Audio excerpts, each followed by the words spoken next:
Hey guys, Mr. Lisi here. Okay, we're gonna get going with our notes for chapter 10. For you guys who don't know, this is how it's gonna look from here on out, most likely. It should be just like my lectures would be in class. And then just make sure you're checking Schoology. We're gonna keep giving you guys announcements about what else is expected of you, what our schedule looks like, when we'll have those so-called office hours where you guys can contact, like, log into a conference call type thing, ask me questions. And like always, you guys can contact me at any time, ask me questions. My phone number is gonna be right up here for you guys who didn't write it down. Oops, don't even remember my own phone number. Okay, and then my email address.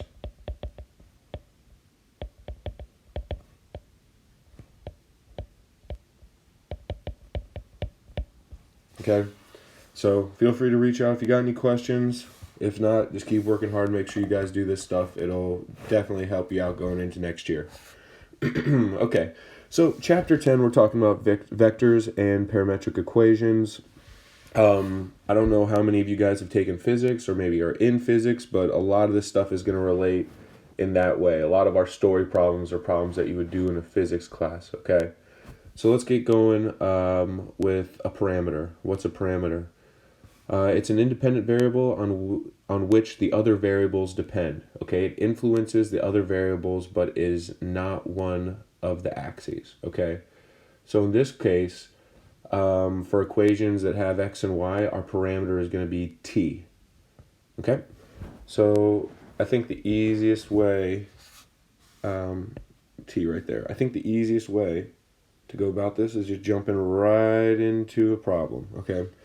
So the first thing you got to do is understand how to plug all this stuff in. Notice at this table, okay, they gave us all our t's already. So usually t, think about it, it stands for time. Okay, so over a period of time, those could be seconds, minutes. We're looking at how our x and y changes based on our equations. Okay, so when you're putting it in your calculator, the first thing is you want your mode to be in parametric and degrees. Okay. Your y should look like an x1 y1, and that's where you would type in your equations. Okay. Your window should be your t min is going to equal 0, t max equals 360, and your step is going to be 1. Okay, so your step is a big thing, and I think that's going to be t-step. T-step. Your step is going to be one of those things that you want to pick something small enough that if you wanted to trace it on your calculator, you could get to your different points. So that could be by ones, by 0.1s, by 0.01s, something like that, depending on how your data is coming out. So let's start by plugging stuff into this table.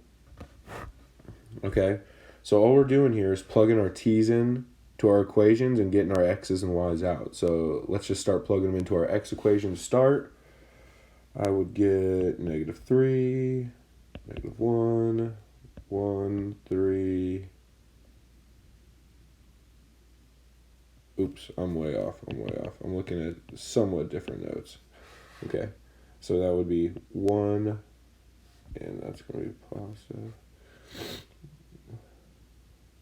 1, 3, 5, 7, 9. Excuse me. And our y. And some of these numbers are different. And this is actually a +3 right there. Okay. Let's see, -2, -2, 1, 4, 7, 10. Okay. So now we got our data points. We can go over and graph them on out. If you go graphing these, starting at your negative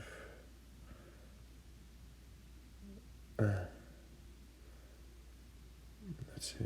Okay, so we're going to have our 1, negative 2, 1, negative 2, 3, 1, 5, 4, 7, 7. Just about right there. Okay, as you can see, our slope is 3, so I can carry that one down there. Looks something like that. Okay, easy enough. All right, let's go take a look at number 2. All right, I'm just going to change these. Notice I'm changing some of these equations to pluses or minuses just because that's how my notes are and that's what I'm going off of. Okay, so for number 2, again, let's start by filling out our equation, or filling out our table, excuse me. So we're going to start with our negative 2t. It's going to go down our x's, so we're going to have 4. We're going to have 1, 0, and we're going to have 1. Oh, man, I'm way off. 4, 1, 0, 1, 4.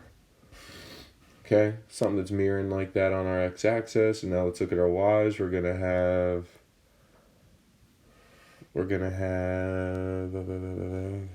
0, 1, 2, 3, 4. Yeah.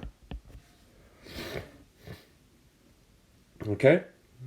So from here we're gonna go graph our spots, our points.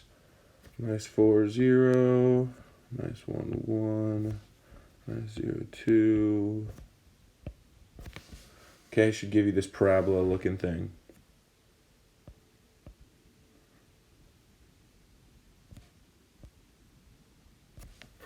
All right.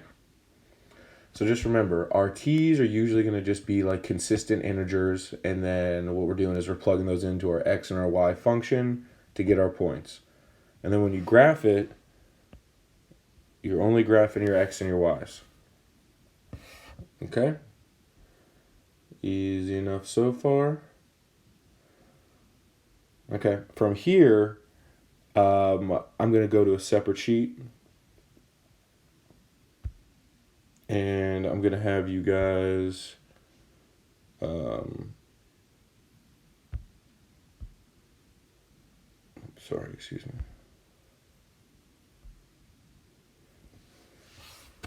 All right, and now I'm just going to have you guys write down the problem and do the notes this way because we got stuff that's a little different. Okay, so for the first one,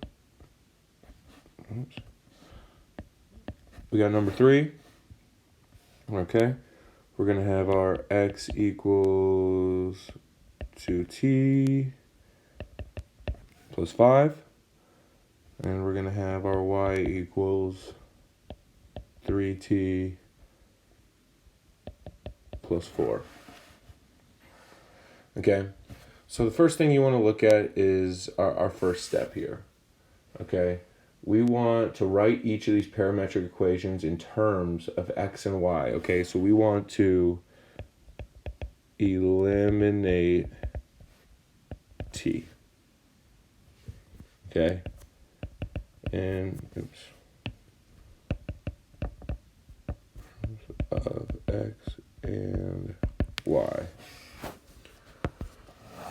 Okay, so from here we are going to solve for t.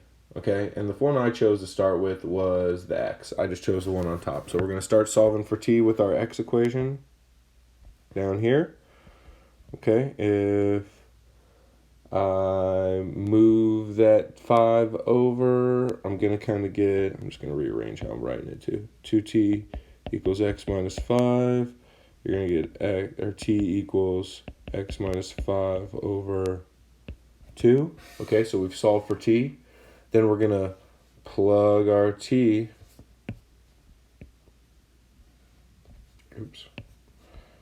Plug our t into this t right here. Okay, so going over to the side, we're going to have our y equals 3x minus 5 over 2 plus 4.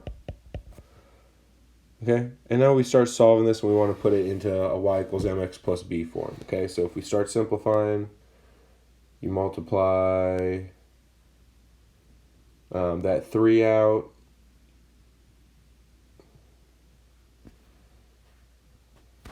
Okay, let's just start by multiplying that 3 out. We're going to get y equals 3x minus 15 over 2. Okay. Plus 4.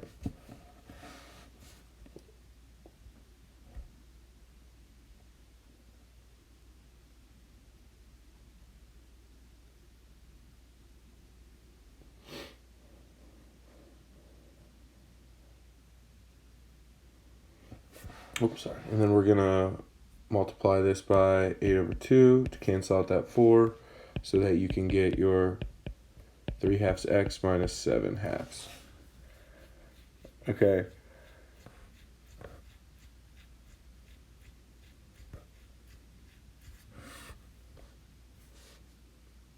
And guys, all I did right here was just sub out 4 for 8/2. Okay, I put it in like terms. Alright, sorry I didn't explain that right away. Alright. Okay, so moving on to number 4. Switch to red. Alright, so for number 4, we're going to use our parametric equations x equals t minus 1 and y equals t squared plus 2. Okay, so the first step makes it pretty easy for us. That's going to tell us that t equals x plus 1. Okay, from there we're going to plug it into our y equation, and we're going to have y equals x plus 1 squared plus 2. Okay, you expand that all out. You're going to get x squared plus 2x plus 1 plus 2. Okay, and at the end we should have a final equation, y equals x squared plus 2x plus 3. Okay, remember all we're doing right here is we're solving for our x or solving for our y, whichever one you want, or excuse me, you're taking your x or your y equation, you're solving for your t, then you're plugging that back in to your other equation. Okay, if we go on down to 5, all right, our 5 should look like x equals 3t plus 6, y equals 2t minus 4. So again, I took my x equation and I solved for t. Okay, t equals x minus 6 over 3. All right, and I even put that in something a little nicer. T equals x over 3 minus 2. Okay. So now when I go and plug that into my y equation, I should have y equals 2x to the third minus 2 minus 4. Okay, simplifying.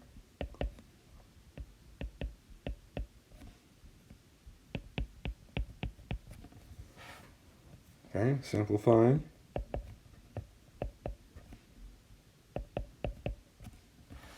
All right, there you go. That's our final answer for 5. Okay. Notice this is pretty easy stuff. This should be review from probably Math 3, just simplifying pairs of equations, solving for one so you can plug it into the other. All right, I'm just going to keep going. 6. I have x equals t minus 3 and y equals t squared minus 3t plus 5. Okay, again, I get t equals x plus 3. Okay, we're going to plug that into our big old y equation. We're going to get y equals x plus 3 squared minus 3 x plus 3 plus 5. All right, make sure you guys are taking your time when you're expanding this stuff out, okay? A lot of times we make easy errors on just doing basic math stuff, okay? Basic factoring and foiling and all that good stuff. All right? So we keep going. I get x squared plus 6x plus 9 minus 3x minus 9 plus 5. Okay, if you look, those 9s will cancel. Okay, and what we get with our final simplified product is x squared plus 3x plus 5. Okay, easy enough so far. One more problem for today and then we'll stop. Okay, so our number 7. Okay, things are going to get a little tricky here, but we should all be so good with our unit circle and all our other trig values that this should be no problem, right? Okay, so for this one, like I said, I kind of gave you a hint there. We want to think about our trig identities, and I'll just put a little reminder up here for you. All right. Just remember that our cosine squared plus sine squared equals 1, right? That's one that we should have memorized, okay? That's pretty easy. That's a common one we'll see. I suggest that we get those memorized, okay? So now looking back at our x and y equations, to plug into that, we would just want to solve for our cosine and our sine. Okay, so just by manipulating these equations down here, I can get cosine of t equals x over 5, right? I just changed up my x formula. I can get sine of t equals y over 3. Right. Now we can plug those in to our trig identity, and we can get x over 5 squared plus y over 3 squared equals 1. Okay, x squared over 25 plus y squared over 9 equals 1. Okay, and I just expanded those out because what does this look like to you guys? Does anyone recognize this equation? Take a second, think about it. Pause the video if you want to really test yourself and think about it. All right, what it is, it's an ellipse. All right, its center is at 0, 0. Okay, the major portion of it, the big fat side, or the long side,